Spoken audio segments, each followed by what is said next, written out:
Welcome to the Trump 2024 convention, brought to you by Project 2025. This week in the horrible city of Milwaukee, Wisconsin, you'll see the best of the Trump Project 2025 party. It's a bold vision for a bright future.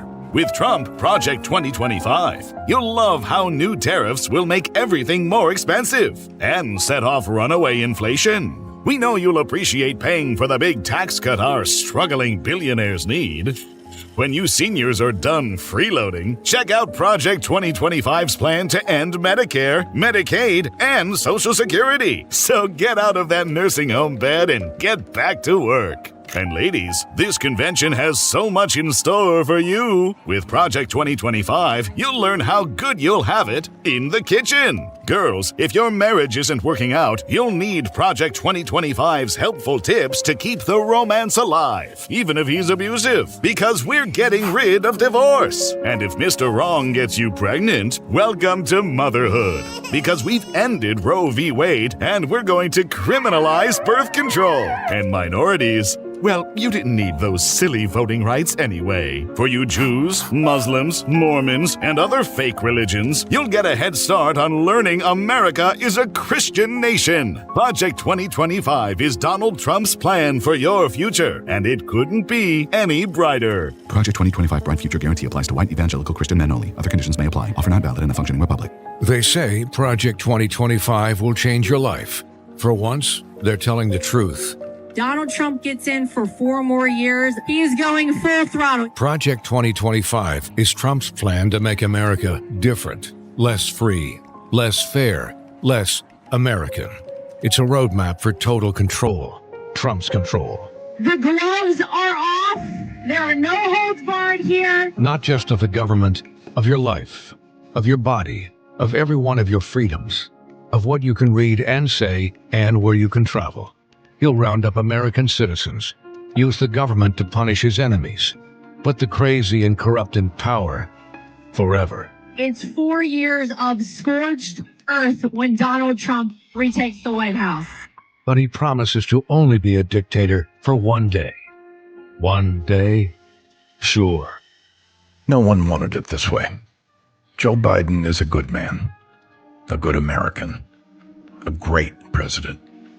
But time and the burden of the office means it's time to step aside, to put a warrior into the political arena, ready to take on Donald Trump, to face up to the un-American plan Trump and Project 2025 will impose.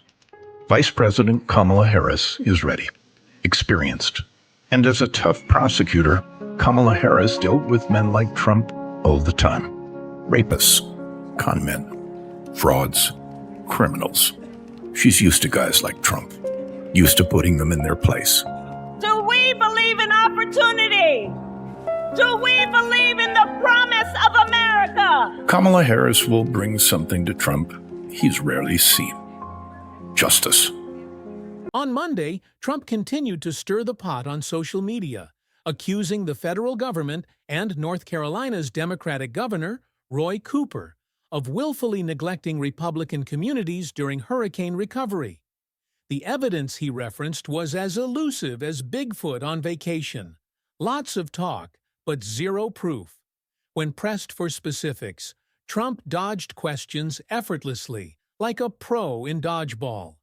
We're still waiting for that evidence, but I wouldn't be surprised if Bigfoot showed up first. By Thursday, Trump had declared the Biden-Harris response to Hurricane Helen received universally poor reviews. Now, I'm no meteorologist, but this was a particularly stormy stretch of exaggerated claims. The reality is that the response was mixed.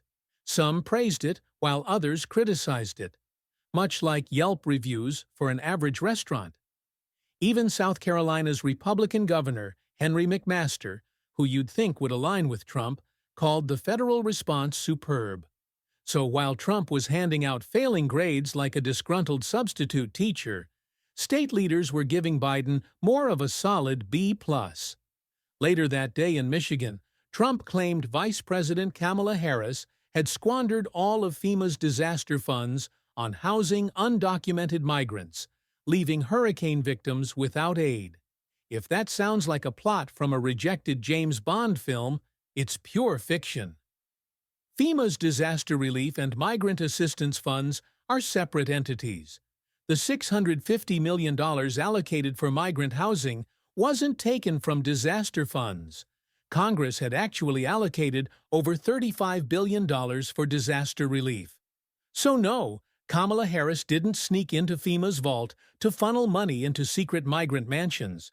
Sorry, Trump, that's not how budgets or facts work. By Friday, Trump doubled down on his claims, insisting that $1 billion had been stolen from FEMA for migrants and was now mysteriously missing. You can almost picture him delivering this line like a detective in a cheesy crime drama. But the truth is, the funds were exactly where they were supposed to be, being used as Congress intended. But why let facts spoil a good mystery? As the weekend rolled in, Trump shifted his focus to FEMA's aid package, lamenting that hurricane victims were insulted with a mere $750 payout. These people have been destroyed, he said,